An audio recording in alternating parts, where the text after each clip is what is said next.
Okay, good day guys, no? So mayroon tayo dito guys na service na front load, no? TCL, no? So nandito tayo ngayon guys sa Kabuyaw. So titingnan natin kung anong problema nito.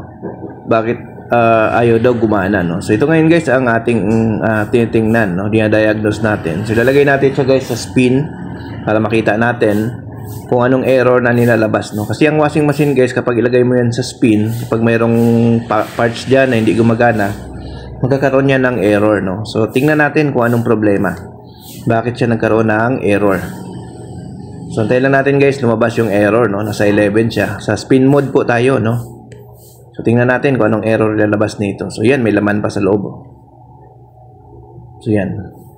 So, start post natin, no? Kasi hindi gumagalaw yung timer. Tingnan natin hanggang lumabas yung pinaka-error niya para ma-identify. So, ayan guys, oh, A3 error.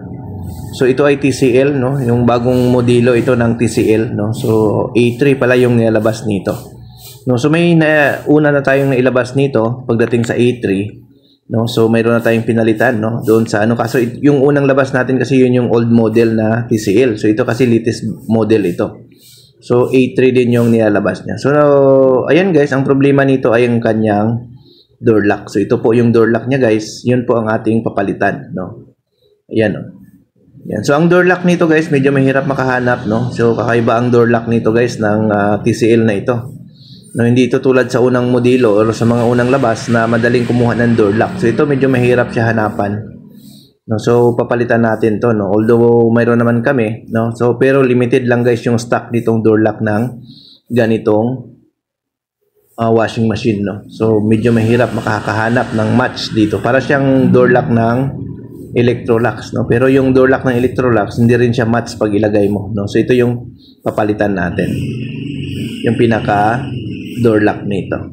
So yan guys, papalitan na namin siya, no, ng door lock kasi nga nagkaroon siya ng A3 error. So ayan, pinipix lang po ng kasama natin guys, no? Ayan. So ito yon, yan yung pinalitan natin. So yan guys, working na siya, no? Okay na. Gumana na siya, no? Ayan, malakas na yung ikot niya, nag-spin na, no? So door lock po ang problema, basta A3 ng TCL, no? So yan. So mapansin nyo, okay na siya, ito yun guys, no? So yun, no? Working na siya guys, no? So yun, no? Yun lang naman ang naging problema niya, kaya nagkaroon siya ng A3 error yung kanyang door lock, no? So yun, no? Okay, thank you.